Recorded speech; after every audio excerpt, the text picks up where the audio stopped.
اگر شروع میں نیت عمرہ کرنے کی تھی مگر بعد میں سعودی عرب میں ہی جاب نوکری کے لیے انٹرویو کا موقع بھی مل گیا تو کیا انٹرویو دینا نوکری کی تلاش کرنا درست ہے؟ بالکل درست ہے، کوئی حرج نہیں ہے۔ اللہ میاں نے کہا نا کہ جب تم حج کے لیے جاتے ہو تو تجارت کرنے میں بھی کوئی حرج نہیں ہے، تو جائیں حج کی نیت سے، غریبی میں بزنس بھی کر لیں۔ اگر زکوٰۃ ادا کرنا 1 سال کی باقی ہے تو وہ ادا کیے بغیر عمرے پر جانا کیسا ہے؟ جبکہ عمرے سے واپس آ کر زکوٰۃ ادا کرنے کا ارادہ ہو، ٹھیک ہے، کر سکتے ہیں ایسا۔ کیا عورت اپنی 2 سال کی بیٹی کے ساتھ اپنے محرم کے بغیر عمرے کے سفر سے واپس آ سکتی ہے؟ دیکھو، عمرے یا حج کا سفر یہ محرم کے بغیر جائز نہیں ہے۔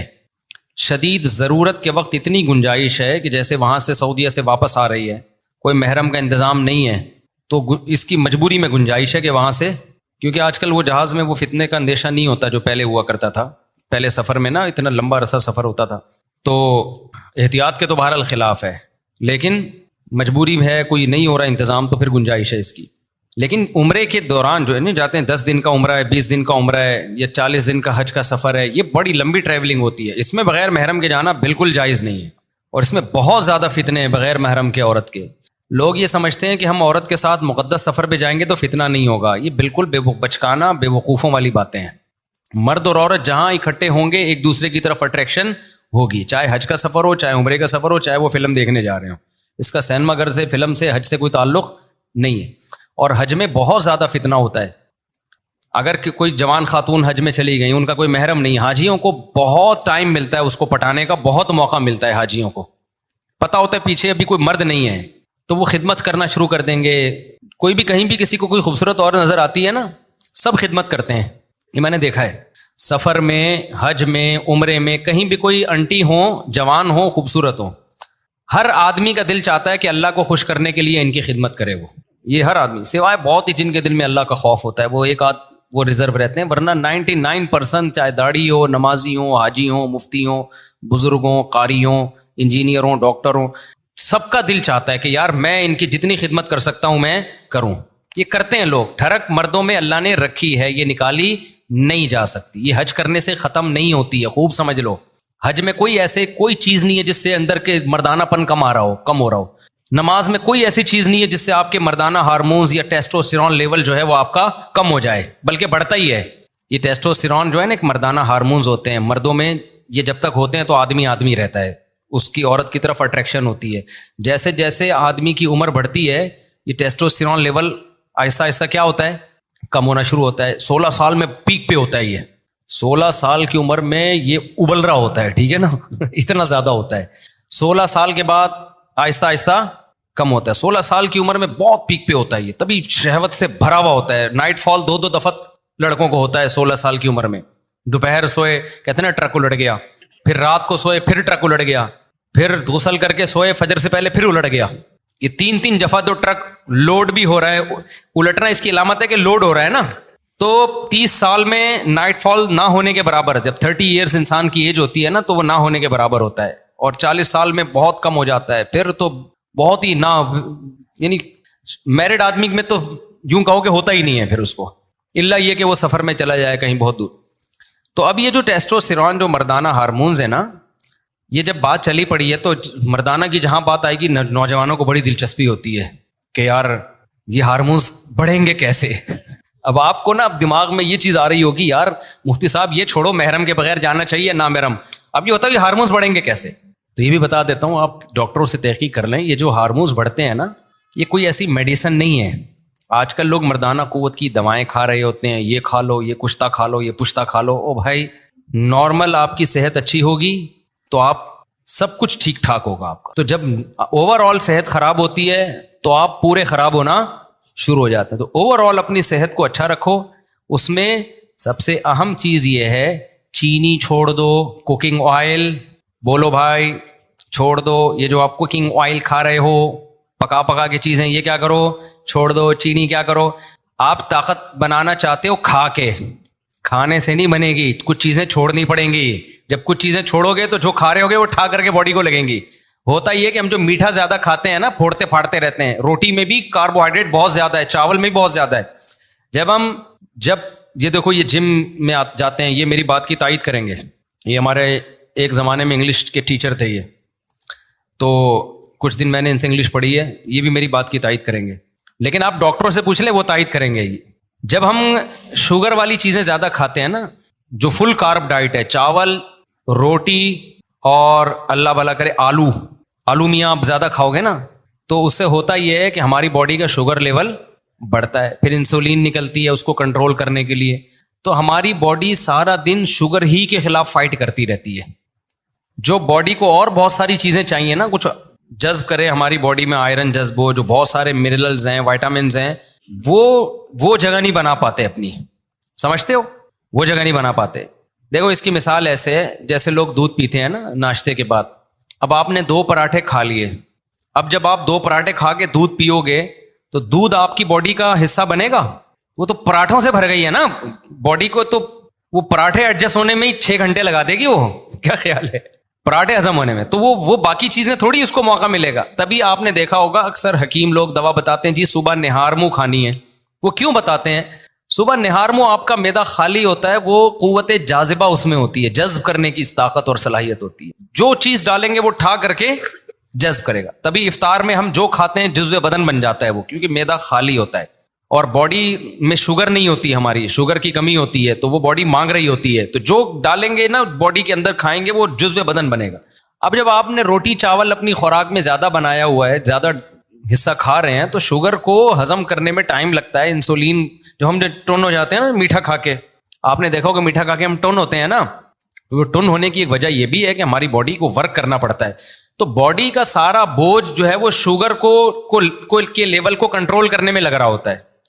اس سے نقصان یہ ہوتا ہے کہ باڈی کو جو بہت زیادہ ہمارے منرلز چاہیے, زنک ہماری باڈی میں عمر کے ساتھ ساتھ بہت جلدی سے کم ہوتی ہے, تیزی سے کم ہونا شروع ہوتی ہے. تو یہ منرل آہستہ آہستہ شارٹ ہونا شروع ہوتے ہیں باڈی سے, اور آپ بڑھاپے کی طرف باڈی, ایک تو بڑھاپے کی نیچرل ایج ہے, آج کل اس نیچرل عمر سے پہلے ہی بڈھے ہو رہے ہیں ہم لوگ.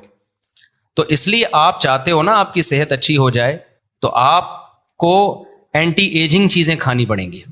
16 سال کا نوجوان لونڈا لپاڑا کتنا بھی غلط کھائے نا, پھر بھی اس کا ٹیسٹوسٹیرون لیول کہاں ہوتا ہے؟ پیک پہ ہوتا ہے. اب جب عمر آپ کی بڑھتی ہے تو پھر آپ کو وہ چیزیں جو آپ کو وقت سے پہلے بوڑھا کر دیں, ان چیزوں سے ایوائڈ کرنا ہے. کھانا مزید کچھ نہیں ہے, آپ نے کھانا چھوڑنا ہے. آپ نے نہیں آئی بات میرا خیال ہے. تو غلط چیزیں جب چھوڑ دیں گے نا تو تھوڑی تھوڑی بھی کھائیں گے, وہ ٹھا کر کے باڈی کو لگیں گی. تو غلط چیزیں چھوڑ دو آپ. غلط میں کیا ہے؟ چینی چھوڑ دو بھائی.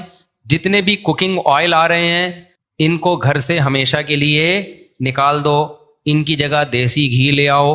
اب آپ بولو گے بھائی تمہارا باپ خریدنے کے پیٹرول کے پیسے ہیں نہیں, دیسی گھی تمہارا باپ خریدے گا. سوال یہ پیدا ہوتا ہے, بڑے کام کی باتیں بتا رہا ہوں آپ کو. تو بھائی دیسی گھی بہت تھوڑا استعمال کر لو نا, مہنگا ہوتا ہے لیکن کوکنگ آئل جتنا ڈلتا ہے نا دیسی گھی, اس کا آدھے سے بھی کم ڈلتا ہے. دیسی گھی میں پکا لو. اور آسان حل آپ کو بتاتا ہوں, سوراب گوٹ پہ جاؤ, دمبے کی چربی چکی خرید کے لے آؤ, چکی خرید کے لاؤ دمبے کی.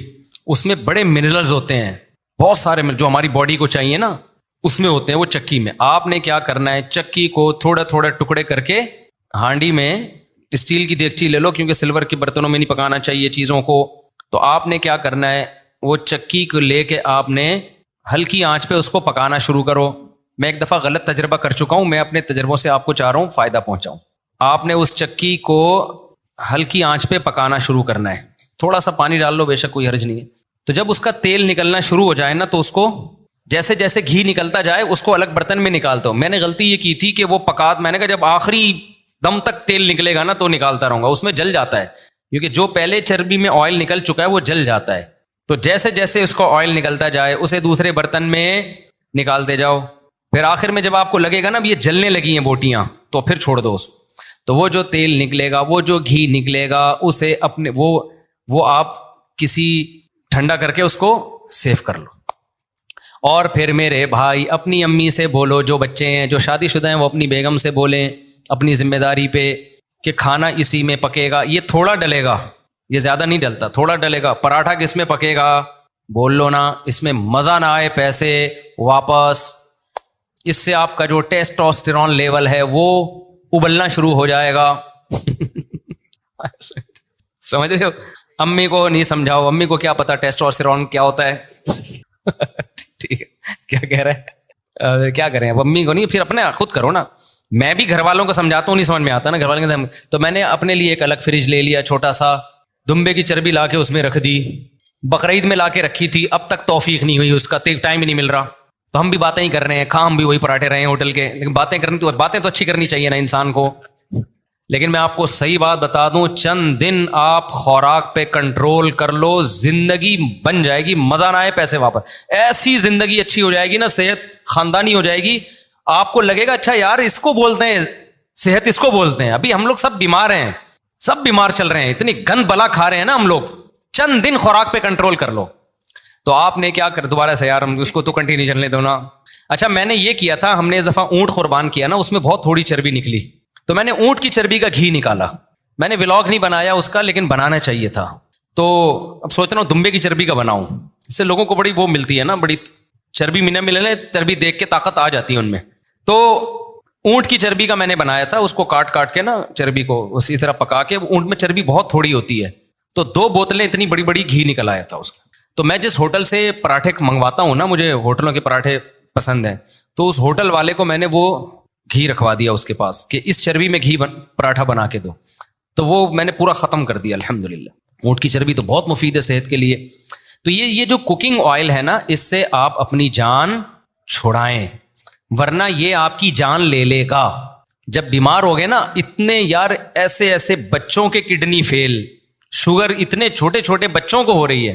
25 سال کا جوان آدمی ہارٹ اٹیک، 30 سال کا جوان آدمی ہارٹ اٹیک، 35 سال کا پٹھان پشاور کا جس کا میں نے وہ ولاگ بنایا تھا. اتنے صحت مند لوگ بھی کیا ہو رہے ہیں، 35 سال میں ہارٹ پیشنٹ بنے ہوئے ہیں. تو یہ انہی گند بلا کھا کے تو بنے ہوئے ہیں. تو آپ نے کیا کرنا ہے، چینی سے جان چھڑانی ہے، اور میٹھے سے، صرف چینی نہیں ہے، میٹھا زیادہ چھوڑ دو آپ. اور دوسرا کیا کرنا ہے آپ لوگوں نے، آئل سے کیا کرنی ہے، جان چھڑانی. تو جاؤ وہاں سے، یہ جو جتنے بھی ویجیٹیبل کے آئل ہوتے ہیں نا، جو جیسے سرسوں کا تیل ہے یا اس طرح کے، یہ پکائے نہیں جاتے. اب پکائے بغیر مزہ نہیں آتا کھانے میں، تو پکانے سے نا ان کی تاثیر ختم ہو جاتی ہے، ان کی تاثیر چینج ہو جاتی ہے. تو پکانے کے لیے اللہ نے صرف جانور کا فیٹ رکھا ہے، یہ دمبے کی، کیونکہ گوشت اللہ کو پتا تھا پکائے بغیر نہیں کھایا جاتا. تو اللہ میاں نے کیا کیا، جانور کے اندر ہی چربی پیدا کر دی، تاکہ اللہ کی طرف سے جو ہمیں گوشت کی صورت میں گفٹ ملا ہے وہ پورا گفٹ ہو جائے. دیکھو بڑی کمپنیاں جب کوئی چیز دیتی ہیں نا، تو پوری پیکنگ کے ساتھ دیتی ہیں. آپ نے دیکھا ہوگا پہلے شہد ملتا تھا، اس کے اندر چمچ بھی ہوتا تھا، کسی چمچ سے نکال کے کھائیں آپ. بچوں کے لیے جو میڈیسن آتی ہیں، دوائیں آتی ہیں، ڈراپر بھی اسی میں ہوتا ہے، سیرپ کے ساتھ ڈراپر موجود ہے کہ اسی ڈراپر سے آپ نکال لیے گا. تو اللہ میاں نے جانور کے اندر چربی اس لیے رکھی ہے کہ کوکنگ آئل تو آج ایجاد ہوئے ہیں نا، گوشت تو صدیوں سے کھایا جا رہا ہے. اللہ کو پتا تھا یہ پکائیں گے کس چیز میں، گوشت اگر اسی بوائل کر کے کھائیں مزہ تھوڑی آتا ہے، وہ تو اور گھن آتی ہے. گوشت کا تو جب تک آئل نہ ڈالیں، کوئی چکنائی نہ ڈالیں، پکتا ہی نہیں ہے، وہ صحیح ذائقہ ہی نہیں آتا اس میں. تو اللہ میاں نے کیا کیا، اللہ میاں نے بہت انڈونیشین زبان میں ان کو ترجمہ کر کے پتا چل جائے، تاکہ ان کو بھی پتا چلے اللہ میاں کیا کیا کر رہے ہیں. ٹھیک ہے نا، ان کو بھی بتائیں بھائی انڈونیشیا زبان میں، ملائی زبان میں ترجمہ کر کے. ملائی تو ملیشیا کی زبان ہے. اچھا خیر، ان کو ملائی کی فضیلت بھی بتائیں. تو اللہ میاں نے کیا کیا کہ اللہ میاں نے بولا کہ یہ جو جانور ہے اسی کے اندر چربی پیدا کر رہا ہوں، تو اسی چربی میں تم نے گوشت پکا کے کھانا ہے. اچھا یہ اتنی بڑی نعمت ہے چربی، جانور کی میں جو چربی ہوتی ہے نا، فیٹ ہوتا ہے، اتنی بڑی نعمت ہے کہ اللہ تعالیٰ کو نے، جب یہودیوں نے اللہ کو بہت، موسیٰ علیہ السلام کو تنگ کیا اور اللہ کے حکام کی دھجیاں اڑائی نا یہودیوں نے. قرآن کہتا ہے نا جب بھی ہم پیغمبر بھیجتے تو یہ مذاق اڑاتے تھے. تو اللہ میاں نے یہودیوں سے کہا کہ تمہاری توبہ قبول ہوگی اس وقت کہ میں تم پہ کچھ چیزیں بطور سزا کے حرام کر رہا ہوں. اب تمہاری توبہ تو قبول ہوگی لیکن دنیا میں سزا ملے گی. تو اللہ میاں نے کیا کہا، یہودیوں پر جانوروں کی چربی حرام کر دی.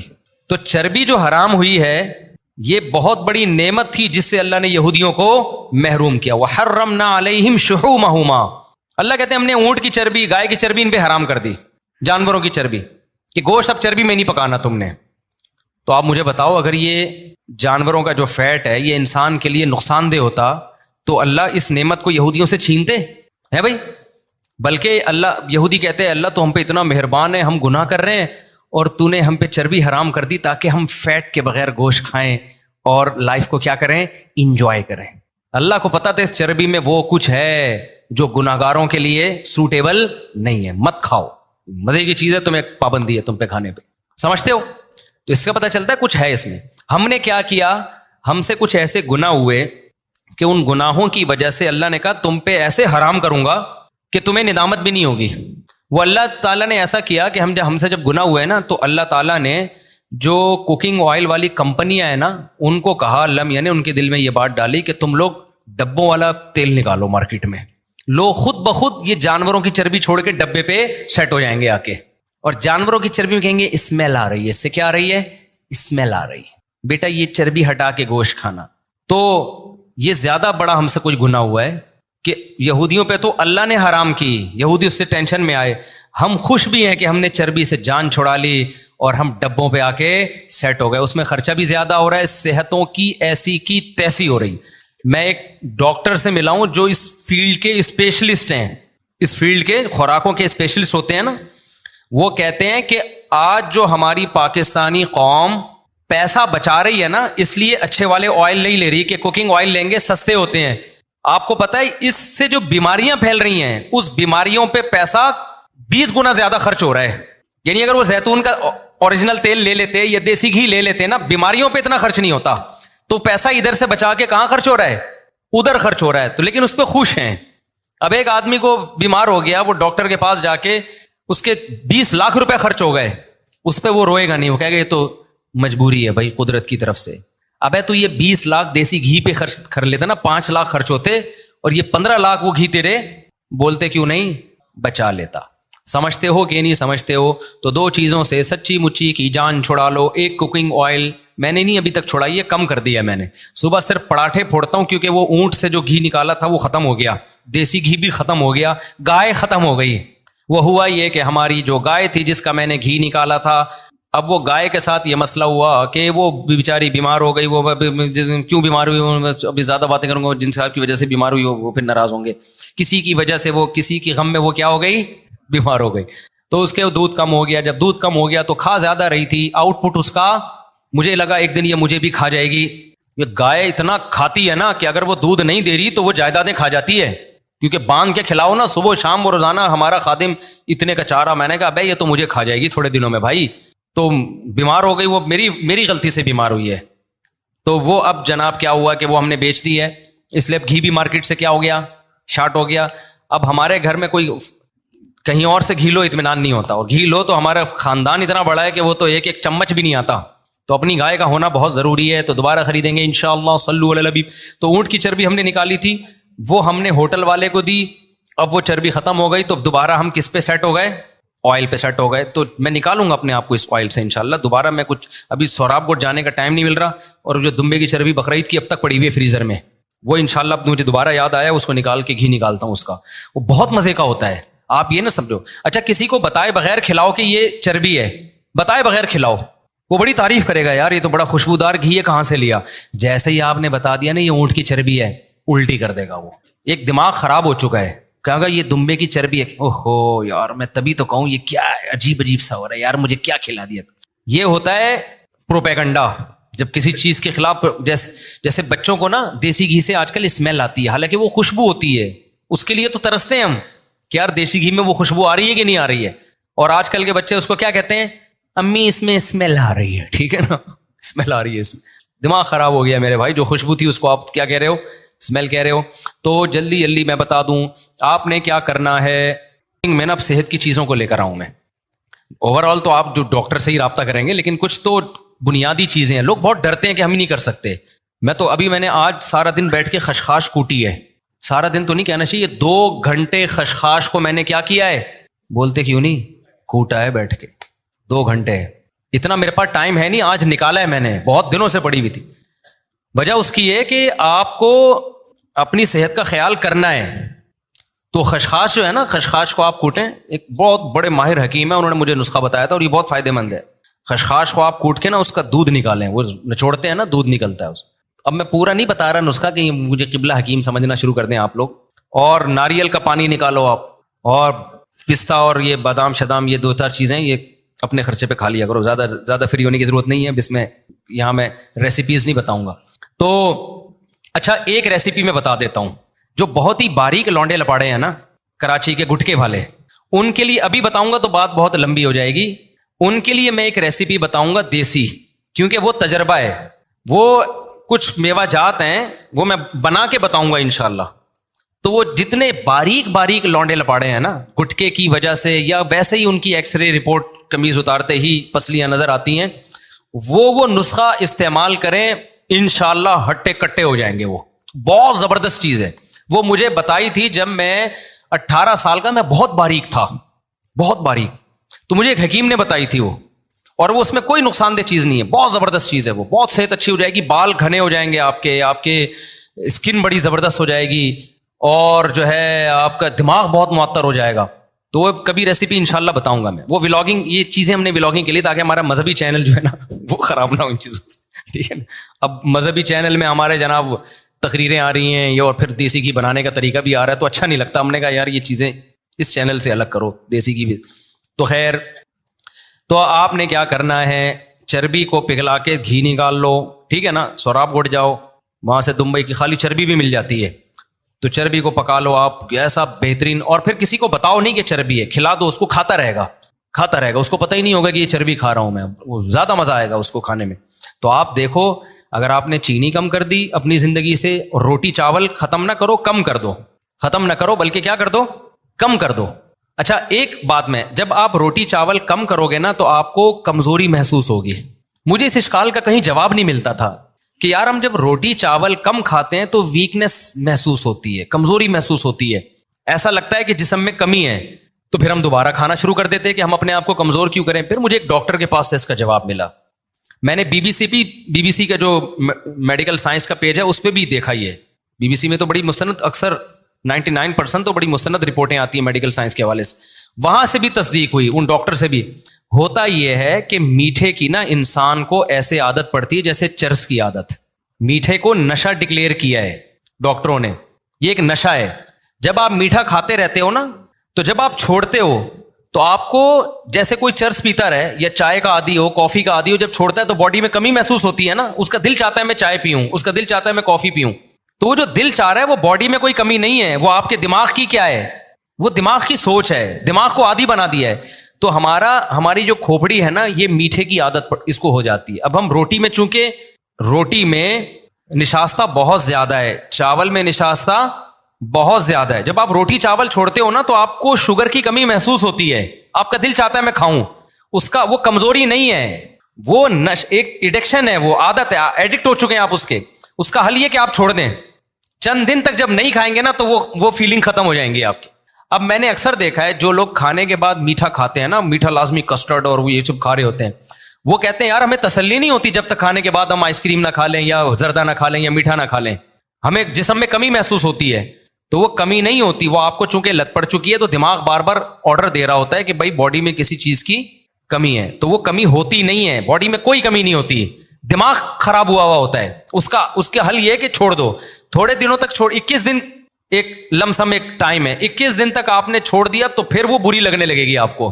پھر آپ میٹھا جس دن کھاؤ گے آپ کو لگے گا باڈی میں میٹھا کیا ہو گیا ہے, زیادہ ہو گیا, تو سیٹ ہو جاؤ گے آپ. میں اس کی ایک مثال دیتا ہوں, اس سے انشاءاللہ بات سمجھ میں آئے گی. آپ لوگ پریشان تو نہیں ہو رہے کہ صاحب کیا کس سے لے کے بیٹھ گئے, فائدے کی باتیں ہیں یہ بس کر کے پھر میں سوال جواب کی طرف آتا ہوں. میں نے ایک دفعہ کیا کیا, 8-10 سال پرانی بات ہے, کولڈ ڈرنک شوگر فری پی لی. مجھے کسی نے کہا شوگر فری کولڈ ڈرنک پینی چاہیے. میں نے جب شوگر فری کولڈ ڈرنک پی ہے تو مجھے اتنی زیادہ طلب ہوئی نا تھوڑی دیر میں شوگر والی کولڈ ڈرنک کی, مجھے لگا مجھے شوگر کی کمی ہو گئی ہے. تو میں گیا باقاعدہ اسپرائٹ شوگر والی لے کے آیا, میں نے پی ہے, پھر مجھے تسلی ہوئی ہے. اب میں پریشان ہو گیا یہ ہوا کیا ہے میرے ساتھ. تو میں نے کسی ڈاکٹر کو بتایا, ڈاکٹر نے کہا اصل میں آپ نے جب بھی کولڈ ڈرنک پی ہے ہمیشہ شوگر والی پی ہے نا, تو اس دفعہ جب شوگر فری پی ہے تو دماغ نے کہا کہ وہ غلط ہوا ہے, کولڈ ڈرنک تو مل گئی ہے, چینی نہیں پیتا تو کچھ بھی نہیں ہوتا, نہیں پیتا تو کولڈ ڈرنک پینے کا دل تھوڑی چاہتا, لیکن جب شوگر فری پی ہے تو دماغ نے کہا آدھا کام ہوا ہے آدھا رہ گیا ہے. تو یہ عادت پڑتی, شوگر کی کمی نہیں ہوئی تھی, کوئی کہیں بھی کمی, اگر کمی ہوئی ہوتی تو کولڈ ڈرنک پیے بغیر بھی دل چاہنا چاہیے نا, دل تو نہیں چاہ رہا تھا ویسے ہی پی لی ہم نے. تو شوگر جس کو کھانے کی عادت ہو جائے نا تو اس کے لیے شوگر چھوڑنا بڑا مشکل کام ہوتا ہے. تو اس کا حل یہ کہ 21 دن تک بالکل پرہیز کرو. 4-6 دن دماغ خراب ہوگا, بار بار دل چاہے گا وہاں سے 6 لڈو وہاں سے کھا لوں, 4 رسگلے وہاں سے اٹھا لوں, یہ برگر پھوڑ دوں, یہ پیزا پھوڑ دوں. تو چند دن اللہ کا نام لے کے صبر کر لو, اس کے بعد اس کی عادت ختم. اس کے بعد پھر زندگی کا مزہ آنا شروع ہو جائے گا, ایسا جسم ہلکا پھلکا, جو کھاؤ گے ٹھا کر کے باڈی کو لگے گا. ہمارے نبی صلی اللہ علیہ وسلم کی خوراک تو دیکھو یار, شوگر تو تھی نہیں نا خوراک میں, کہاں تھی شوگر؟ ایک وقت کھجورے کھا لی تو 24 گھنٹے تک پھر کچھ کھایا ہی نہیں. اب تو صبح بھی پراٹھے پھوڑ رہے ہیں, دوپہر بھی چاول روٹی, رات کو بھی چاول اور روٹی بھر بھر کے. ایک روٹی میں پتہ نہیں کتنے چمچ چینی ہوتی ہے جو ہم ایک روٹی کھاتے ہیں, اتنی شوگر ہے اس کے اندر. تو آپ اگر چاہتے ہو نا کہ جوان ہو جاؤ دوبارہ, تو آپ کو شوگر کو اپنی زندگی سے بولو, میں نہیں کہہ رہا 100% نکالنا پڑے گا, کم کرنا پڑے گا آپ کو. ابھی تو نکال دو, بالکل عادت ختم کرو, پھر تھوڑی تھوڑی استعمال کرنا اتنی جتنی ضرورت ہے باڈی کو. تو یہ شوگر نکال دو اور کوکنگ آئل نکال دو, تو اس سے فائدہ یہ ہوگا کہ پھر جو کھا رہے ہو نا وہ باڈی کا حصہ بنے گا. سمجھتے ہو؟ رہ کیا جائے گا پھر آپ کو, کیا کھائیں پھر؟ جب شوگر بھی نکال دی اور آپ نے کوکنگ آئل بھی نکال دیا تو رہ کیا گیا؟ جو رہ گیا سب کھا جاؤ. اور عجیب بات آپ کو بتاؤں, یہ جو چینی ہے نا, چینی, آپ 2 گلاس گنے کا رس پی لو, اس میں اتنی چینی نہیں ہوتی. یہ جو ریفائن چینی ہے نا, یہ ٹوٹل شوگر ہی شوگر ہے. اگر میٹھا کھانے کا دل کیا کرے نا تو صاف ستھرا کسی گنے والے سے صاف ستھرا ہوتا نہیں ہے, لیکن کہیں مل جائے تو پی لیا کرو, اس سے اتنا مسئلہ نہیں ہوتا. گڑ کھانے سے بھی اتنا مسئلہ نہیں ہوتا, کیونکہ گڑ میں شوگر بھی ہے, بہت سارے منرلز بھی ہیں گڑ کے اندر, بہت ساری چیزوں کا مجموعہ ہے گڑ. یہ جو شوگر ہم کھا رہے ہیں یہ تو ٹوٹلی ہے ہی شوگر نا, اس میں تو شوگر کے علاوہ کچھ بھی, 1 چمچ بھی بہت ہے. تو اگر شوگر نہیں چھوٹتی نا آپ سے, نہیں میٹھا, تو کم از کم چینی سے ہی اوائڈ کر لو. کرے گا کوئی بھی نہیں. میں خود ابھی جا کے تو پتہ نہیں کیا پھوڑ پاڑ دوں جا کے. باتیں اچھی کرنی چاہیے بہرحال انسان کو, لیکن میری خوراک بہت کم ہے.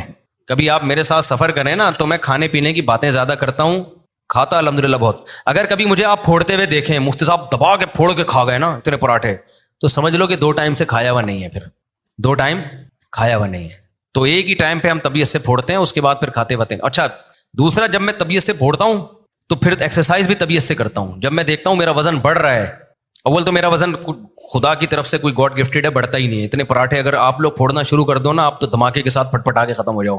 تو میں جس طرح سے پراٹھے نہیں چھوٹتے بھائی. اتنی بھی صحت کی فکر نہیں ہوگی, آدمی زندگی کی لذتوں سے ہی ہاتھ دھو بیٹھے نا, تو پراٹھے تو ہمارا باپ بھی کھائے گا. اور اتنا بھی تھوڑی صحت کا خیال کرنا ہے کہ بہت ہی زیادہ وجہ کھا, اتنا بھی یار آدمی تو تھوڑا سا خیال ضرور کرو. ایک ٹائم پہ بد پرہیزی کر لی تو دوسرے ٹائم پہ تھوڑا خیال کر لیا, اس طرح سے کرو. تو آپ کو جو ہے نا یہ خیال کرنا پڑے گا. ہمارے ہاں لوگ اس کو ثواب سمجھتے ہیں کہ پیزے تو سوال ہی پیدا نہیں ہوتا, ہم ایک نوالا بھی کوئی ہمیں کھلا دے. میں بڑی بڑی دعوتوں میں جاتا ہوں, اتنے بڑے بڑے پیزے لا کے رکھ دیتے ہیں میرے سامنے, میں نہیں لیتا. تو اب تو میں نے پالیسی بنائی ہے, پھر میں کہتا ہوں کسی کے باپ میں دم ہے 2 نوالے کھلا کے دکھائے, ہمارا بھی مقابلہ ہے. جاؤ بھائی, یہ ڈھیٹ بنے بغیر گزارا نہیں ہے. میں تو ایسا میدے کا مریض بن گیا تھا نا, لوگوں کی محبتوں کی بھیٹ چڑھاوا ہوں میں. اس کے ہاں جاؤ, وہ محبت میں 6 نوالے اس نے کھلا دی, اس کے ہاں گاؤ محبت میں چائے پلا دی, اس کے آگے محبت میں سموسا کھلا دیا, اس کے آگے محبت میں کیک کھلا دیا. اس کے بعد جو میری ایسیڈیٹی ہوتی تھی اور میں راتوں کو تڑپتا تھا, میں نے علاج کرایا, 1 مہینہ میڈیسن لی ہے, اس کے بعد جا کے میرا پیٹ صحیح ہوا ہے. ہاسپٹل میں ایڈمٹ ہو گیا تھا میں جا کے, پھر سٹی اسکین ہوا آغا خان میں میرا, اتنا اندر کی حالت خراب ہو گئی. میں نے کہا بھائی یہ ڈھیٹ پنا دکھانا پڑے گا, لوگ محبت میں مار دیں گے کم بخت. جب بیمار ہو کے پڑوں گا نا, وہ سٹی اسکین جب وہ کوئی بھی نہیں آیا, وہاں سے کنی کترا کے گزر رہے تھے یوں کر کے نا, کہ مفتی صاحب آپ یہاں وہاں سے گزر. تو بہرحال علاج ہو گیا, ٹھیک ہو گیا الحمدللہ. اس کے بعد میں نے کہا نہیں بھائی, لوگوں کی مرضی سے جو کھاتا ہے وہ پرلے درجے کا بے وقوف ہے. تو آپ تو مہینے میں 1 آدھ دفعہ دعوت میں جاتے ہیں, کھا لیا کریں 1 آدھ دفعہ بد پرہیزی ٹھیک ہے, لیکن ہمیں تو روگ, کبھی چاچا یا ماموں, ابھی میرے اتنے رشتے دار ہو گئے, میرے سسر اتنے ماشاءاللہ, ساسیں اتنی, سالے اتنے, سالیاں اتنی, کبھی کوئی بیمار ہے, کبھی ابھی کسی نے بتایا کہ فلاں آپ کے سسر کے بھائی کا وہ ہو گیا, میں نہیں بتاؤں گا کیا ہو گیا. میں نے کہا اللہ تعالیٰ ان کو شفا عطا فرمائے. تو وہ جب گھر والوں نے اصرار کیا کہ آپ کا فرض بنتا ہے, میں نے کہا بھائی میں فرض نبھاتے نبھاتے دنیا سے چلا جاؤں گا, بہت زیادہ فرض بن گئے میرے, اللہ نہ کرے سسر کو کچھ ہوا تو میں ضرور جاؤں گا. یہ میں نے کہہ کے بھاگ گیا. میں نے کہا اللہ سسر صاحب کو صحت دے, ان کو کچھ ہوا تو پھر میں ضرور جاؤں گا. اب سسر کے بھی رشتے دار, ان کے بھائی, ان کے ماموں, ان کے چاچے, میں نے کہا پھر جس کا ایک سسر ہوتا ہے اس کے لیے تو ٹھیک ہے, جس کے اتنے سارے سسر, اتنی ساری ساسیں ہوں, تو بس ساس سسر کے حقوق تو میں ادا کر سکتا ہوں. آگے ساس کی بھانجی ہیں, ساس کی کزن ہیں, وہ لوگ تو کر رہے ہوتے ہیں, کرنا چاہیے. میں نے کہا یہ میں افورڈ نہیں کر سکتا. تو اب ہم نے ڈھیٹ پنا, یہ اناؤنسمنٹ بھی سمجھ لیں, دعوت پہ آپ ضرور بلائیں, کھانے پر مجبور نہ کریں. ہم کھائیں گے اپنی مرضی سے, جتنا کھا لیا ٹھیک ہے, نہیں تو بس بیٹھے رہیں گے. اس کے بغیر نہیں ہو سکتا, مر جاتا بھائی میں تھوڑے دنوں میں, ابھی تک انتقال ہو چکا ہوتا میرا. تو یہ ہدایات ہیں, اس پر عمل کریں آپ لوگ. ٹیسٹوسٹیرون لیول انشاءاللہ بوسٹ کرے گا. اگر دیکھو اللہ نے مرد کو یہ صلاحیت دی ہے, آدمی جلدی بوڑھا نہیں ہوتا. خواتین یہ بات سن کے بہت غصے میں آ جاتی ہیں, بڑھاپا مردوں کی بیماری نہیں ہے, بڑھاپا خواتین میں آتا ہے بہت معذرت کے ساتھ. بڑھاپا عورت میں بہت جلدی آتا ہے, مرد تھوڑی. ہمارے شیخ حضرت مفتی رشید احمد صاحب رحمۃ اللہ علیہ کے والد نے 90 سال میں دوسری شادی کی, اولاد بھی ہوئی ان کے. سمجھتے ہو؟ تو کیا وہ کیا کھایا کرتے تھے؟ وہ کیا بہت طاقت کی دوائیں کھایا کرتے تھے؟ کچھ بھی نہیں, نارمل غذائیں تھیں ان لوگوں کی, اور خوش رہتے تھے, ٹائم پہ سوتے تھے, ٹائم پہ اٹھتے تھے. تو اچھی صحت کے لیے نارمل نیچرل لائف گزارو, فٹ فاٹ رہو گے. تو میں نہیں کہہ رہا 90 سال تک آپ جوان رہو گے, لیکن مردوں کو اتنی جلدی بڑھاپا نہیں آتا. آج کل جو بڑھاپا آ رہا ہے نا, 40 سال کے لونڈے لپاڑے بیکار ہو چکے ہیں, بالکل بالکل برباد ہو چکے ہیں. اتنی بیماریاں لگی ہوئی ہیں. اس کی بڑی وجہ یہی ہے کہ خوراکیں صحیح نہیں رہی ہیں, ہماری خوراکیں ٹھیک نہیں ہیں, لائف اسٹائل ٹھیک نہیں ہے. 2 چیزیں ٹھیک کر لو تو آپ خوش بھی رہو گے اور جوان بھی رہو گے. تو اچھا بھائی, نماز جنازہ کے دونوں سلام کے بعد دونوں ہاتھ لٹکا لینے چاہیے ہاتھ. سخی حسن چورنگی پر ایک بڑی جامع مسجد ہے, اس میں جمعے کے دن سروس روڈ میں بھی غلط پارکنگ کر. بھائی وہ مسجد والوں کو جا کے بولو, جس مسجد کا کیس ہے نا ان کو جا کے بولو نا, اس مسجد میں کچھ غلط ہو رہا ہے تو مجھے کیوں بتا رہے ہو؟ وہاں جا کے امام صاحب کو بولو یہ کیا کر رہے ہیں, پارکنگ کی جگہ نہیں ہے, لوگ غلط پارکنگ کر رہے ہیں. مودی ربیع الاول شروع ہو گیا. اچھا, کل کہیں سے گنگنانے کی آوازیں آ رہی تھیں, ٹشن چل رہا تھا, کسی نے موبائل پہ لگا ہوا ٹشن. میں نے کہا یہ کون سا کوئی مائیکل جیکسن کا نیا والیوم؟ انہوں نے کہا ربیع الاول پہ ڈانس ہو رہا ہے. واقعی کل دفتر میں نا کسی نے کوئی وہ لگائی یوٹیوب پہ یا انسٹاگرام پہ کچھ لگایا تو ٹشن. میں نے کہا کیا ہو گیا, کوئی مائیکل جیکسن کا نیا والیوم ہے کیا ہے؟ تو انہوں نے کہا ربیع الاول کی خوشی میں ڈانس ہو رہا ہے کسی علاقے میں. استغفر اللہ یار, ان کو دیکھو. تو شکر ہے مائیکل جیکسن زندہ نہیں ہے, ورنہ بہت سے لوگ جا کے مائیکل جیکسن کو کہتے یار کچھ ہمارے لیے بھی کبھی کچھ گا لو یار, ٹھیک ہے نا, ایک ڈانس ہمارے لیے بھی ہو جائے. صحابہ کے دور میں ربیع الاول کتنی دفعہ آیا ہے یار, کہیں بھی نہیں ملتا ہمیں کچھ انہوں نے اس طرح کے کوئی پروگرام کیے ہوں. میرا سوال یہ کہ وہ گیا ربیع الاول کے بارے میں اتنا ہلکا لکھا ہوا ہے, جو رات کا کھانا نہ کھائے تو کیا وہ جلدی بوڑھا ہوگا؟ بالکل غلط ہے. رات کو تو جتنا خالی پیٹ سو گے اتنا اچھا ہے. بچوں کے لیے رات کا کھانا ضروری ہے, بچوں کا پیٹ بھرا ہوا ہونا چاہیے. بچوں کے اصول ہی کچھ اور ہیں. جب آپ 30 سال کے 25 سال کے ہو تو رات کو پیٹ, جب یہ گروتھ کا ٹائم آپ کا کمپلیٹ ہو گیا نا 23 سال میں, ڈاکٹر لوگ کہتے ہیں کہ بس جتنا بڑھنا تھا اب آپ بڑھ گئے, اب مزید بڑے نہیں ہوں گے. تو اب کیا ہے کہ آپ صبح کھائیں بادشاہوں کی طرح, دوپہر کھائیں مالداروں کی طرح, اور رات کھائیں فقیروں کی طرح. اور جو ماہرین ہے نا, یہ جب میں رپورٹ پیش کرتا ہوں تو 1-2 ڈاکٹروں کی تحقیق نہیں ہوتی, سمجھ رہے ہو, بہت سارے ڈاکٹروں سے کنفرم کرتا ہوں میں پھر کچھ. اور یوٹیوب پہ میں اعتماد نہیں کرتا کہ یوٹیوب پہ کسی ڈاکٹر صاحب نے کہا ہوا ہے. یوٹیوب پہ صحیح بھی ہے غلط بھی ہے, بہت کچھ الٹا سیدھا آ رہا ہے. جتنے بھی جو لوگ اپنی فزیکل فٹنس کا خیال کرتے ہیں, ایکٹروں کو دیکھ لو, یہ لوگ بڑا خیال کرتے ہیں نا کہ ہم بالکل فٹ فاٹ رہے ہیں. 7 بجے شام 7 بجے کے بعد کھانا, یہ گویا ایسے جیسے ان کے اوپر حرام ہو گیا ہے, سمجھ رہے ہو. حکیم محمد سعید کا نام سنا ہے؟ 78 سال کی عمر میں 1 گھنٹہ لانگ ٹینس کھیلتے تھے. ایسی خاندانی فٹنس. انہوں نے ساری زندگی 2 وقت کا کھانا کھایا ہے. صبح 11 بجے ناشتہ, صبح نہیں کھاتے تھے, 10-11 بجے, اور پھر مغرب سے پہلے رات کا کھانا. سمجھتے ہو گے نہیں سمجھتے؟ جب سورج غروب ہو جاتا ہے نا تو اندھیرے کھانے کے لیے نہیں ہے, اندھیرے کس کے لیے ہیں؟ سونے کے لیے اللہ نے بنائے. ہمارے کھانے ہی پھوڑنے پھاڑنے کے رات کو شروع ہوتے ہیں. تو رات کو ماہرین یہ بولتے ہیں کہ اگر کسی دن کھانا رہ گیا نا 7 بجے تک نہیں کھایا, اب کھاؤ ہی نہیں, اب 1 کپ دودھ پی کے سو جاؤ. سمجھتے ہو گے نہیں, اس سے کوئی نقصان نہیں ہوگا. یہ دماغ میں لوگ کہتے ہیں کمزور ہو جاؤ گے, بالکل بکواس ہے, یہ فضول قسم کی باتیں. کوئی کمزوری نہیں ہوگی. جتنی آپ کو انرجی چاہیے ہوتی, آج کمی ہو جائے گی تو اگلے دن پوری کر لینا اس کو. صبح ناشتہ اچھا کر لینا. کھانے کا ٹائم صبح دوپہر ہے, رات کو کھانا بہت لائٹ. تو 7 بجے سے پہلے پھوڑ لو جو پھوڑنا پھاڑنا ہے. رات کو جتنا ہلکا سوگے نا, پیٹ ہلکا ہوگا, اتنا ہی اچھی صحت رہے گی. بڑھاپے کی جو سب سے بڑی وجہ ہے نا, وہ رات دیر سے کھانا اور بھرے ہوئے پیٹ سونا. سب سے بڑی وجہ بڑھاپے کی یہ ہے. اور کھاتے بھی کیا ہے, پیزے پھوڑ رہے ہوتے ہیں. ایک صاحب نے مجھے کہا رزق کے لیے پھوڑنے کا لفظ استعمال نہ کیا کریں, یہ بے ادبی ہے. میں نے کہا جو پھوڑ رہا ہے وہ بے ادبی نہیں کر رہا, وہ جو کر رہا ہے اس کو پہلے پکڑو نا جا کے. جو اتنا یوں کر کے پھوڑتا جا رہا ہے, کھاتا جا رہا ہے, وہ اصل تو بے ادبی وہ ہے. میں تو اس کی وضاحت کر رہا ہوں کہ یہ کھا تو رہا نہیں ہے نا, وہ کھا رہا ہوتا تو میں احترام سے نام لیتا. تو اس لیے میرے بھائی کھا پھر بھی لیا کرو, لیکن نظریہ صحیح رکھو نا. اس سے بیمار ہو گئے, یہ ذہن میں رکھنا. اس سے کیا ہو گئے؟ بیمار ہو گئے, یہ ذہن میں رکھنا. صحت چاہتے ہو تو رات کو بہت ہلکا. مفتی صاحب کیا نافرمان اولاد کی توبہ اللہ قبول کرتا ہے یا اس کے لیے ماں باپ سے معافی مانگنا ضروری ہے؟ بعض صورتوں میں ماں باپ سے معافی مانگنا ضروری ہے، بعض صورتوں میں معافی مانگے بغیر بس توبہ کر لو۔ کبھی کوئی بہت بڑی غلطی ہو جائے تو معافی مانگ لے، چھوٹی موٹی غلطیاں جو گھروں میں ہوتی رہتی ہیں، کبھی ابا کے سامنے اونچی آواز ہو گئی، کبھی اماں کے سامنے، تو ہم نے علماء سے سنا ہے ان میں معافی مانگنا ضروری نہیں ہے، کیونکہ یہ تو اب ایک گھر میں جب رہتے ہیں نا تو چھوٹی موٹی چیزیں چلتی ہیں۔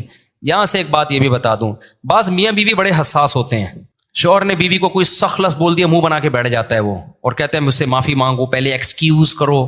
بعض دفعہ عورت کو شوہر نے کوئی سخت لفظ بول دیا، اب بعض مردوں کی عادت ہوتی ہے سخت لفظ بول دیتے ہیں، آدھے ایک گھنٹے بعد نارمل لائف شروع کر، لیکن بیگم اس میں کہ یہ اتنے سخت الفاظ آپ نے مجھے بولے کیوں، کیا میں ایسی ہوں، آپ نے کہا تھا میں یوں کر دوں گا، تو کیا واقعی آپ ٹانگیں توڑ دیں گے، کیا وہی سر پھوڑ دیں گے، یہ کو الفاظ بولنے نہیں چاہیے تھے۔ جہاں یہ نازک مزاجی ہوگی نا وہاں گھر نہیں چل سکتا۔ اتنا نیک بننے کی ضرورت نہیں ہے کہ آپ کو کسی نے سخت لفظ بول دیے۔ تو میرے پاس کیس آتے رہتے ہیں، بیگم بولتی ہے میرے میاں نے مجھے یوں بولا، میں نے کہا بول کے پھر کیا کیا اس نے؟ تھوڑی دیر میں سیٹ ہو گیا نا، دوبارہ تو نہیں بول رہا کہ نہیں بولا کیوں؟ اب وہ معافی مانگے بیٹھ گئے۔ اسی طرح عورت بھی بعض دفعہ کوئی ایسے بوب کر دیتی ہے تو بڑے دل کا آدمی کہتا ہے چلو یار جانے دو، ہوتا ہے، سب گھروں میں سب کچھ چلتا ہے۔ اب مسئلہ آج کل یہ ہو گیا ہے کہ ہر جگہ وضاحتیں، ہر جگہ چھوٹی چھوٹی غلطیوں پہ ایکسپلینیشن اور اس پہ پھر معافی، یہ نہیں چل سکتا معاملہ۔ میں اپنے دوستوں کو بتاتا ہوں کہ میرے ابا نے ہمیں بہت دفعہ کوٹا بھی ہے پکڑ کے، ہر دفعہ ہمیں وجہ نہیں پتا ہوتی تھی کہ اس دفعہ ہم سے کیا ہوا ہے جس کی وجہ سے ہم کٹ رہے ہیں، ٹھیک ہے نا؟ بعض دفعہ تو اگلے دن پتا چلتا تھا اس وجہ سے ہمیں، اگر ابا ہم سے پوچھ کے کوٹتے کہ بیٹا آج تو پھر ٹیوشن نہیں جا رہا، تو میں کہتا ابا آج میں ٹیوشن نہیں جا رہا تو میری غلطی ہے، اس پہ ایک دفعہ چماٹا بنتا ہے بس۔ پھر ابا لگاتے ایک تھپڑ، میں کہتا ہاں اتنا تو بنتا ہے بھائی، میں ٹیوشن نہیں گیا، بنتا ایک تھا، ابا نے لگا 3 دیے، اب میں منہ بنا کے بیٹھ دوں یار اتنی سی غلطی پہ ابا نے 3 تھپڑ لگا لیے، تو یار یہ کیسا پاگل پنے کی بات ہے نا۔ پہلے زمانے میں ایسا نہیں ہوتا تھا، ٹیچر نے تھپڑ بھی لگاتے تھے، ٹیچر بھی، ابا بھی، ڈنڈے بھی لگتے تھے، ہم تو کھاتے تھے، اس کے بعد 10 منٹ بعد بھول جاتے تھے، پھر دوبارہ کھیلنے کودنے میں لگے ہوئے۔ آج کل کی نئی نسل اتنی نازک مزاج ہے، ابا کبھی ڈانٹ دیں تو پھر ابا نے مجھے ڈانٹا کیوں، ابا نے اماں نے 2 تھپڑ لگا دیے تو اماں نے 2 کیوں لگائے تھپڑ، اتنی سی بات پہ 2 تھپڑ تو نہیں بنتے۔ ابے یہ اولاد ہے یا باپ ہے؟ یہ اتنی تفصیل کے ساتھ اگر چلے گا نا تو نہیں چل سکتا۔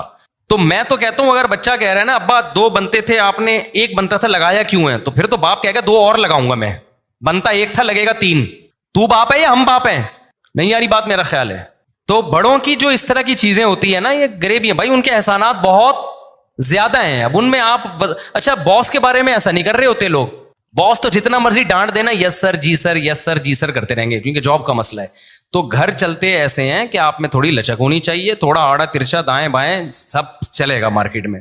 تو اسی طرح ماں باپ کے ساتھ بد کلامی تو بالکل جائز نہیں ہے، لیکن کبھی اولاد سے غلطی ہو جاتی ہے۔ اب ابا کو چاہیے کہ وہ نہیں کہ ایسا نازک مزاجی بنا کے بیٹھے ہوئے ہیں کہ میری اولاد نے یہ کیا کہہ دیا مجھے۔ اب دیکھو کہ بچہ اس کی تلافی کر رہا ہے، وہ دوبارہ سے خدمت کر رہا ہے، تھوڑا سا اچھے سلوک کر رہا ہے، اس کو چہرے سے پتہ چل جاتا ہے کہ بچے کو احساس ہو گیا ہے، جانے دو یار اس کو، ٹھیک ہے نا۔ تو گھروں میں نہیں ایسا ہوتا، تو اس لیے چھوٹی موٹی کوتاہیاں جہاں بھی ہوتی رہتی ہیں وہاں نہ سوری ہوگا اور نہ، مجھے تو بہت زہر لگتے ہیں وہ لوگ۔ بعض دفعہ ہم بھی دوست احباب جا رہے ہوتے ہیں نا، ذرا سی ہو گئی تو وہ دوست آ رہا ہے معذرت چاہتا ہوں آپ کو، میں نے کہا کیا دماغ خراب، معذرت پہ زیادہ غصہ آ رہا ہے، چلتا ہے ہم نے بول دیا۔ وہ عمر شریف کا ایک ملفوظ یاد رکھو، عمر شریف کا ایک کلپ دیکھا ہم نے، بچپن میں دیکھا تھا پھر بھول گئے تھے، نیٹ پہ دوبارہ کسی نے بھیجا تو یاد آ گیا۔ تو اس میں یہ تھا کہ اس کی بیوی کو کسی نے چھیڑ دیا، نہیں اس نے بھولے سے کسی کی بیوی کو چھیڑ دیا، کسی پوش علاقے میں نا کراچی کے، میں نام نہیں لوں گا علاقے والے غصے نہ ہو جائیں، بڑا مالداروں کا علاقہ تھا، تو اس کو بھولنے کی بیماری تھی۔ بیماری میں یہ تھا کہ دوسروں کی بیوی کو غلطی سے اپنی بیوی بول دیتا تھا، وہ یہ کلپ میں دکھایا گیا۔ تو غلطی سے جا کے کسی کی بیوی کو اپنی بیوی سمجھ کے چھیڑ دیا اس نے، تو وہ شوہر لڑنے کے لیے آیا اور وہ تیری ایسی کی تیسی تو یوں ہے، تو کہتا ہے بھائی جب تم اتنے بڑے علاقے میں رہتے ہو تو چھیڑنے چھاڑنے پر تمہیں تکلیف کیوں ہوتی ہے؟ یہ جو پوش ایریا کے لوگ ہیں، بڑے علاقے کے لوگ ہیں، ان کے لیے تو یہ چھوٹی سی بات ہے، کہہ رہے ہم نے تمہاری بیوی کو منہ چھیڑے تو ہماری بیگم کو چھیڑ دو۔ سمجھ آ رہی ہے بات؟ تو لبرل طبقہ جو بہت اونچا طبقہ ہوتا ہے نا، ان کے لیے چھوٹے چھوٹے مسائل ہیں، اس کی وائف کو چھیڑ دیا، اس کی، تو غریب آدمی توپے نکال لے گا نا، دھاڑ دھاڑ دھاڑ، میری بیگم کو تو نے چھیڑا کیوں؟ تو جو ذرا لبرل قسم کے لوگ ہوتے ہیں نا ان کے لیے چھوٹے چھوٹے مسائل ہیں۔ تو اس نے کہا تم جب اتنے بڑے علاقے میں رہتے ہو تو اتنی گھٹیا سوچ کی ہے تمہاری، ٹھیک ہے نا، اتنی گھٹیا سوچ کی ہے تمہاری۔ یہ تو خیر ایک مثال ہے سمجھانے کے لیے، لیکن بات اتنی ضرور ہے کہ جب آپ گھر میں رہتے ہیں تو اونچ نیچ ہر ایک سے ہوتی ہے. کبھی بڑا بھائی چھوٹے پہ ناراض ہوئے گا، کبھی چھوٹا بڑے کی تھوڑی سی بدتمیزی کر لے گا، کبھی میاں نے بیوی سے بدتمیزی، کبھی بیگم نے میاں سے بدتمیزی، کبھی ابا نے تھوڑا دو بنتا ایک تھپڑ تھا لگا 4 چماٹے دیے. تو ان میں سوری ووری نہیں ہوتا کہ ہر آدمی ایکسکیوز کرتا رہا، یہ پاگل پنا ہے، نفسیاتی وہ چلتا ہے فوراً. اس میں کیا کرنا ہے، چلتا ہے مارکیٹ میں، ٹھیک ہے نا. ایسا بھی اس طرح بھی. ہمارے پاس ایک کیس آیا، اس کے 4-5 بچے تھے، ایک بچہ بگڑ گیا نا. اتنا نہیں بگڑا تھا تو میں نے کہا چلتا ہے، اتنا تو بگڑتے. میں نے کہا 3 بچے صحیح ہیں تو ایک تو بگڑن تھوڑا سا تو بگڑنا چاہیے نا بھائی، تو چلتا ہے. تو اتنا مطمئن ہو کے گئے کہ ارے میں تو اتنی ڈپریشن میں جا رہا تھا. میں نے کہا یہ تو بگڑا ہی نہیں ہے بھائی، یہ تو بگڑا ہی نہیں ہے، یہ تو نہ چرس پیتا ہے، نہ ہیروئن پیتا ہے، نہ غلط لڑکوں میں جا کے بیٹھتا ہے، تو بس تھوڑا سا بدتمیز ہے. ماشاءاللہ یہ تو نظر بس سے بچنے کے لیے اللہ نے بہت بہترین انتظام کیا. آپ کے کام نہیں کرتا گھر کے، یہ شکایت ہے ان کو. میں نے کہا تو سبحان اللہ، یہ تو بہت ہی اللہ نے آپ کے گھر کو نواز. 3 صحیح ہیں آپ کے، ایک تھوڑا سا بگڑ گیا. تو نارمل جو جتنی بھی اس طرح کی چیزیں ہوتی ہیں گھروں میں سب چلتا ہے. اچھا ہوتا ہی ہے کہ بعض دفعہ آپ کو کسی کی بات پہ گھر میں غصہ بہت زیادہ آ جاتا ہے. جیسے بیگم نے کوئی الٹی بات کی، آپ کا میٹر گھوم گیا. اب بیگم کہے گی اس دن تو کہہ رہے تھے سب چلتا ہے، تو میں نے الٹی بات کی تو اتنا ایکسٹریم لیول پہ آپ کو غصہ کیوں آ گیا؟ تو آپ بولو یہ بھی کیا ہے، چلتا ہے. پھر آگے سے وہ جواب دے دے تو یہ بھی کیا ہے. اصل میں جب غصے میں جو کانورسیشن ہوتی ہے نا وہ سب چلتا ہے. بات یہ کہ جب تھوڑی آدھا 1 گھنٹے میں ہر آدمی سیٹ ہو جاتا ہے. جتنی بھی بڑی سے بڑی لڑائی ہو نا 1-1.5 گھنٹے سے زیادہ چلتی نہیں ہے، کیونکہ اتنا اللہ نے انسان کو دماغ نہیں دیتے کہ 1 گھنٹے تک غصے میں بھناتا رہے تو مر جائے گا، بلڈ یعنی برین ہیمریج سے مر جائے گا. جب انسان کو غصہ آتا ہے نا، آپ کا اتنا دماغ پھٹ رہا ہوتا ہے، اگر یہ غصہ 1 گھنٹے تک کنٹینیو اسی طرح چلے آپ تو مر جائیں. تو اللہ میاں نے سسٹم ایسا بنایا ہوا ہے، تھوڑی دیر کے بعد غصہ آہستہ آہستہ نیچے آنا شروع ہوتا ہے. تو 1 گھنٹے کے بعد سب سیٹ ہو جائے گا. اس وقت پھر یہ نہیں کہ تم نے یوں بولا تھا تو پھر ورنہ دوبارہ غصہ آ جائے گا. پھر جو جس نے بولا تھا معاف، ٹھیک ہے، جو جس نے بولا تھا کیا ہو گیا. دیکھو قرآن کیا کہتا ہے، موسیٰ علیہ السلام واپس جب آئے نا، بنی اسرائیل کو دیکھا بچڑے کی عبادت کر رہے ہیں. غضب سے موسیٰ علیہ السلام نے کیا کیا ہے، اپنے بھائی ہارون کی داڑھی پکڑ کے کھینچی، حالانکہ وہ بھی پیغمبر تھے.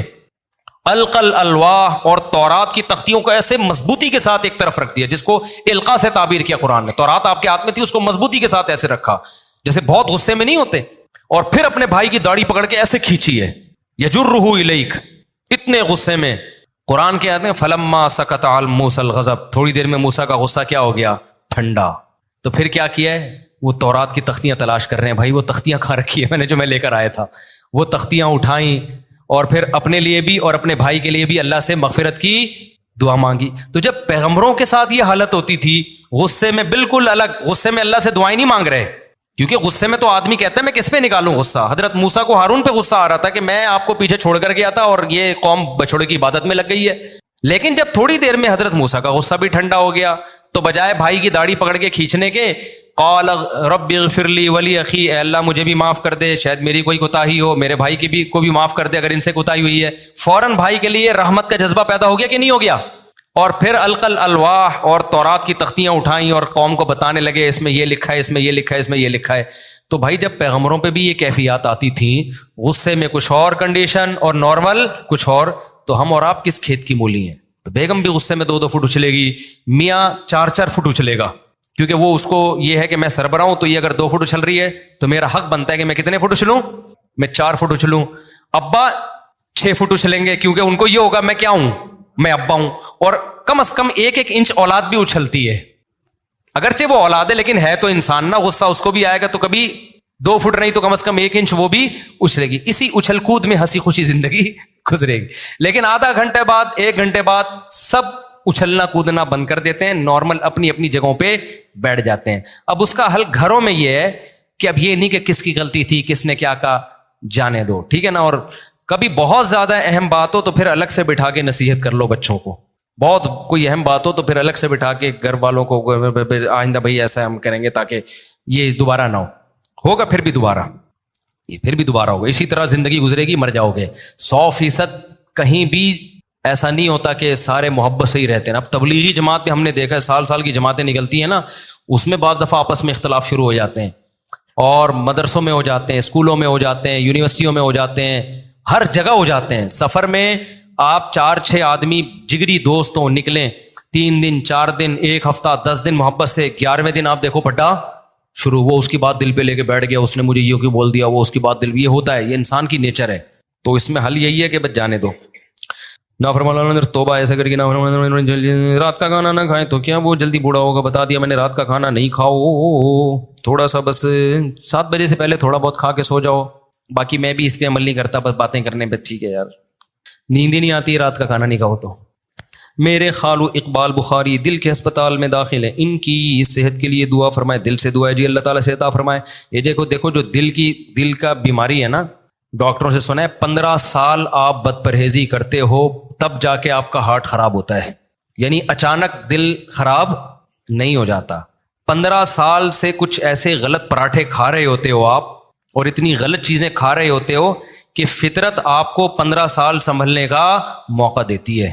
15 سال کم نہیں ہوتے. تو جس کو ہارٹ اٹیک ہو رہا ہے نا، غالب یہ ہے کہ 15 سال سے باڈی میں مسلسل کوئی غلط چیز جا رہی ہے. تو اللہ میاں نے ہماری باڈی کو بڑا خاندانی، گردے ہماری کڈنی اتنے اسٹرانگ اللہ نے ایک ہماری باڈی کا پارٹ بنایا ہے نا. میں نے کڈنی اسپیشلسٹ سے سنا ہے کہ اتنا اسٹرانگ حصہ ہے نا یہ باڈی کا، اس کا خراب ہونا بہت مشکل ہے، لیکن ہر تیسرا چوتھا آدمی گردے کا مریض ہے. اس کا مطلب اتنا اسٹرانگ ہو کے بھی کچھ اتنی غلط چیزیں مسلسل باڈی میں ڈال رہے ہیں کہ گردے فیل ہو جاتے ہیں. تو اللہ میاں نے بہت خاندانی ہماری باڈی بنائی ہے، ہم اس کو ظلم زیادتی کر کر کے مسلسل ٹارچر کرتے ہیں ہم اس کو، تب جا کے اس کا بیڑا غرق ہوتا ہے.